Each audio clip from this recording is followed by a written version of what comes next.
existe esta pressa hoje em dia de aprender línguas, tem que ser em 3 meses, em 6 meses, fluência e tal. Mas quer dizer, qual é a pressa? É tão bom aprender uma língua e o que é interessante é que nunca acabas.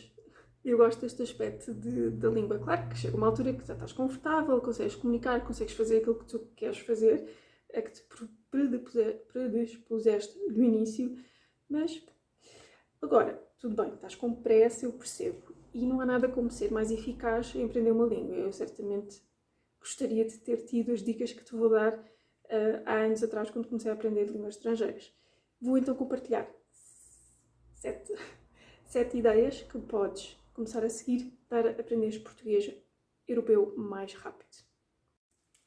Eu sou a Catarina e tu estás na Language and School. Welcome, bem-vindo, bem-vinda. Eu não posso e não vou prometer que aprendas português em X meses, mas certamente vais ser mais eficaz se seguires pelo menos algumas destas dicas. E para me agradecer, se quiseres já agradecer, podes já dar um like e inscrever-te no canal, se não for o caso. Eu acho super importante em qualquer língua que estejas a aprender é perceber o que é que essa língua tem de específico que pode a tornar difícil, em termos gerais, mas sobretudo para ti, ou seja, qual é a tua língua-mãe, é uma língua parecida com o português, talvez por isso muito parecida, que vai gerar mais confusão, ou é uma língua completamente diferente e não sabes por onde lhe pegar. Então tens essas duas componentes. Agora, o que é que pode ser isso? Pode ser as conjugações verbais, que te vão assustar no português, sobretudo o conjuntivo, pode ser o género, a ideia de género, se calhar não tens na tua língua, pronúncia, acho que vai assustar toda a gente, a maneira como nós escrevemos e falamos não é igual, mas isso no fundo tens que ver qual é o teu caso. Mas se queres ver num sentido geral, podes já, sei lá, pesquisar em grupos, no Reddit, por exemplo, vais ver que perguntas é que as pessoas fazem constantemente para perceber o que é que o português é diferente de outras línguas. No momento em que já sabes para onde é que te estás a meter, imagina que o português é uma casa e entras sem saber. Vais a uma festa e não sabes de quem é a festa, onde é, que comida vai ter bebidas, não vai.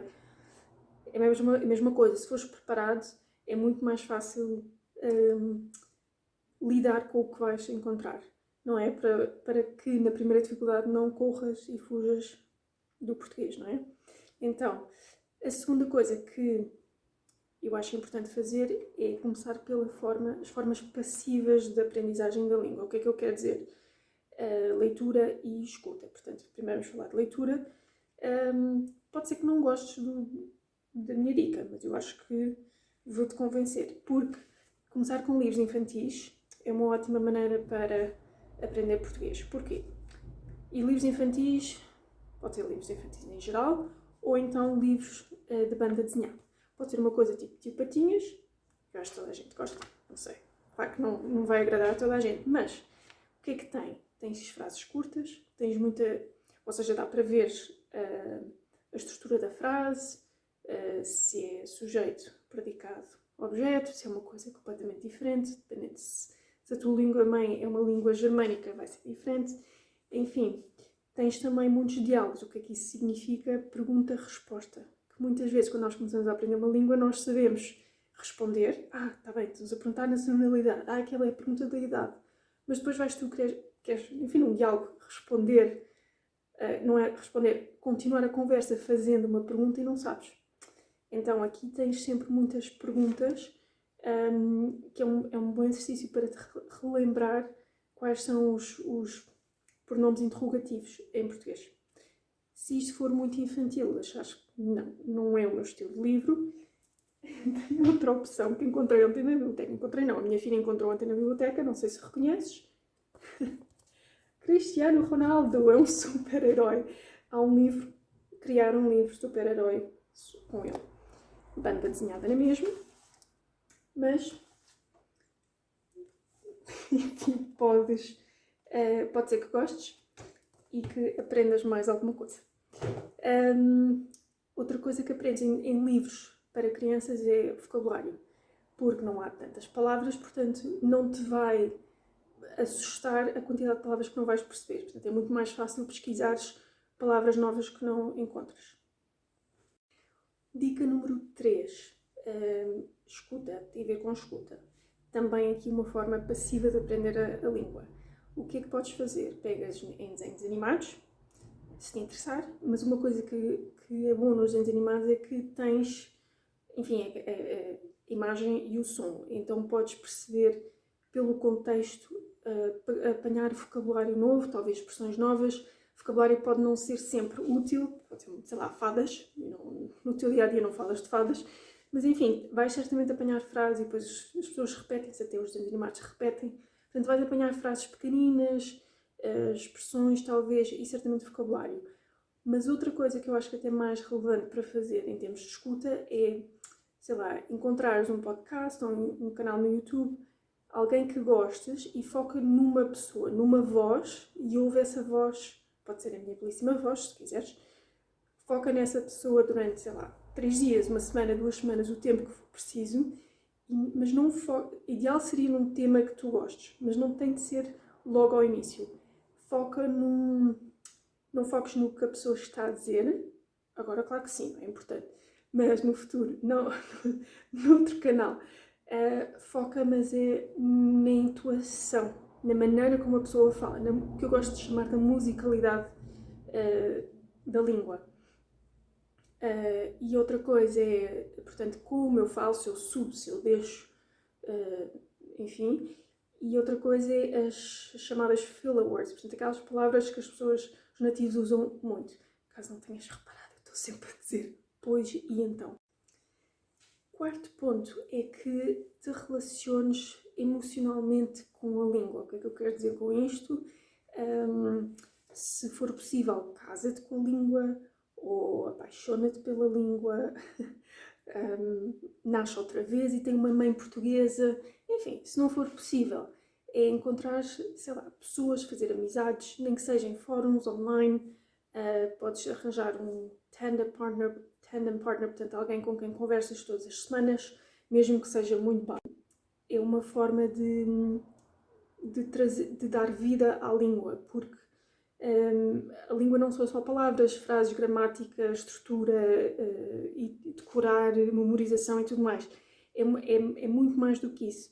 Então, pode até ser, não tem necessariamente de ser com uma pessoa ao vivo ou eletronicamente, pode ser um texto que estás a ler e que te diz alguma coisa, pode ser um famoso fado, estás a ouvir fado e diz-te alguma coisa, pode ser praticares, não é praticares, mas perceberes, não sei se vais perceber completamente sempre a palavra, completamente, digo eu, a palavra saudade, mas tentares utilizá-la ou pelo menos observar como os portugueses, como e quando os portugueses a dizem, porque eu acho que ajuda a motivar-nos a aprender a língua.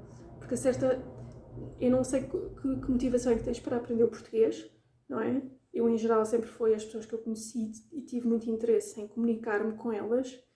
Claro que isso seria possível através do inglês, mas eu acho isso limitador, porque um amigo meu disse uma vez que só conheces uma pessoa quando falas a língua dessa pessoa. E aquilo fez-me sentido. É assustador por um lado, mas também fez-me sentido. Então eu gosto de me dar ao trabalho de aprender a língua toda, porque eu adoro o processo, mas pronto, para chegar àquela pessoa, para me comunicar.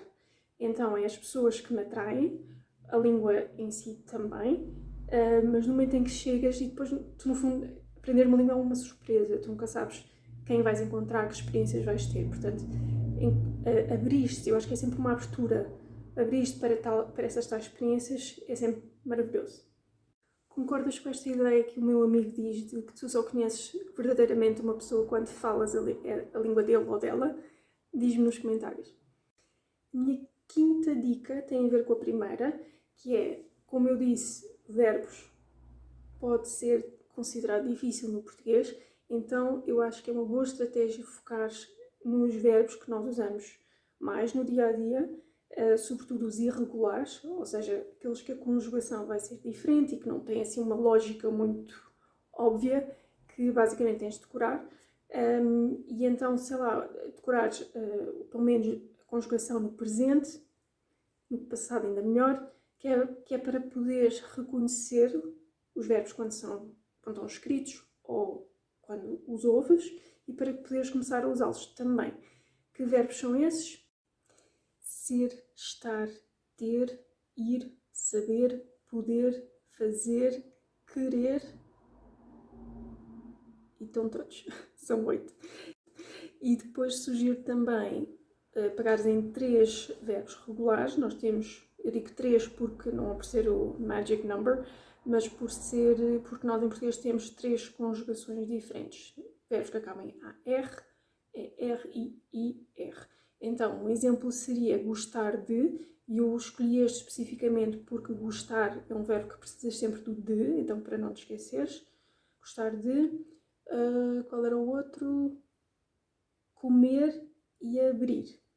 A minha dica número 6 é uma coisa que eu digo sempre, aconselho sempre aos meus unschoolers, que é começarem a escrever um language journal. Isto é uma coisa que pode ser um caderno normal, tradicional, ou pode ser na forma eletrónica, portanto um Excel sheet, um Word, o que for. É uma forma de te ajudar, sobretudo, a ver o teu progresso, porque, sobretudo, quando chegas a um nível intermédio, não fazes ideia se estás a avançar, se estás a melhorar, o que é que tens que fazer para melhorar o teu português. Então é bom começar logo de início.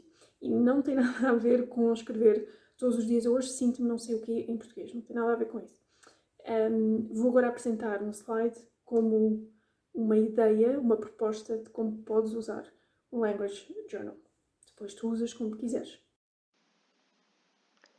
Temos aqui então uma proposta de um Language Journal que eu dividi aqui em 4 partes, portanto, género, erros, expressões e conjuntivo.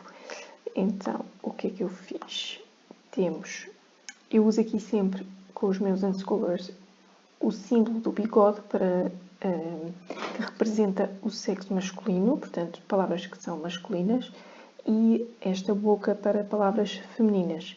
Porquê é que eu colocaria aqui palavras masculinas ou femininas? Eu só vou colocar palavras que são exceções, portanto, regra geral em português, uma palavra acaba em O, vai ser masculina. Neste caso eu coloquei lápis, porque é mais difícil de ver. A palavra em si não me indica se é masculino ou feminino. Portanto, eu escrevo uma frase inteira, porque inseri-lo numa frase vai-me ajudar a criar mais ligações na minha cabeça para me lembrar que é masculino. Um exemplo disso é usar o possessivo. O meu lápis vai-me também ajudar a lembrar que é masculino. O meu lápis está na mesa. Já as árvores, portanto, acabam em E, também não dá para perceber se é feminino ou masculino. As árvores são bonitas. Colocar numa frase inteira, porque eu tenho as, o artigo, e tenho bonitas. O adjetivo também tem que concordar e ser feminino. E plural neste caso, porque estou a falar de mais de uma árvore. Outra coisa, se por acaso não for muito visual, uma pessoa que aprende em termos que tens que ver para aprender, se o ouvir te ajuda mais, podes sempre imaginar, sei lá, uma mulher a gritar, uma bomba a explodir para palavras masculinas. É só um exemplo. Tu depois tens que encontrar as tuas próprias referências e truques para te ajudar a aprender melhor. Aqui nos erros, imagina que estás sempre a confundir o verbo ver e vir. Então, se disseste vemos de Viseu ontem, está errado, não é vemos, é viemos, o verbo vir. Então escreves e assinalas de alguma maneira, riscas tudo para te ajudar a lembrar que isto está errado, o que está certo é viemos, no passado. Expressões é uma coisa bem interessante porque eu acho que, enfim, vamos sempre encontrar, é como o vocabulário, eu acho que demora tempo a adquirir, então uma boa estratégia é colocar uma expressão que nós ouvimos ou lemos, qualquer coisa, neste caso está um frio de rachar, e colocar uma referência de onde é que eu aprendi esta expressão. Neste caso, foi uma senhora na praça, no mercado, então lá está, é mais uma conexão que eu faço no meu cérebro, na minha memória, para me ajudar a aprender a reter este conhecimento. Em relação ao conjuntivo, que em geral é um modo verbal que assusta muito quem está a aprender português, não tem de ser tão complicado se olharmos para ele de outra maneira. Uma forma aqui para usá-lo no Language Journal é colocar, neste caso, expressões em que sempre vão pedir o conjuntivo. É muito comum dizer espero que qualquer coisa e o qualquer coisa vai estar, o verbo vai estar no conjuntivo. Então, espero que estejas bem, espero que tenhas um dia bom e tudo mais. Portanto, aqui sublinhei o verbo em si, porque da conjugação é importante saber, se bem que é muito regular a conjugação do conjuntivo, mas coloquei um círculo aqui à volta do espero que, para me lembrar que é uma expressão. E então é isso. A última coisa que eu queria dizer é não foques tanto no fim que tu queres, no objetivo que tu queres alcançar com o português. Claro que é bom ter em mente porque é que estás a aprender a língua, para quê, mas mantém-te aberto para as possibilidades, para o que está por vir. Ou seja, goza a viagem e as experiências que vais ter, porque são muitas e ninguém pode dizer a priori quais é que vão ser. É sempre uma surpresa. Na verdade, aprender uma língua é uma caixinha de surpresas, como nós dizemos em português. Boas ou más, mas sempre enriquecedoras, eu diria. E então, pronto para começar a estudar, a aprender português? Se sim, se gostaste das dicas, dá um like e inscreve-te se ainda não fizeste. E não te esqueças que se já tens problemas com o ouvir, perceber o que é que os portugueses dizem, faz o download dos 32 flashcards que eu criei, com pares mínimos, para começar a habituar os teus ouvidos aos sons do português europeu. Vai fazer uma diferença gigante na tua pronúncia também. Então, eu vou estar aqui na próxima semana, também vais?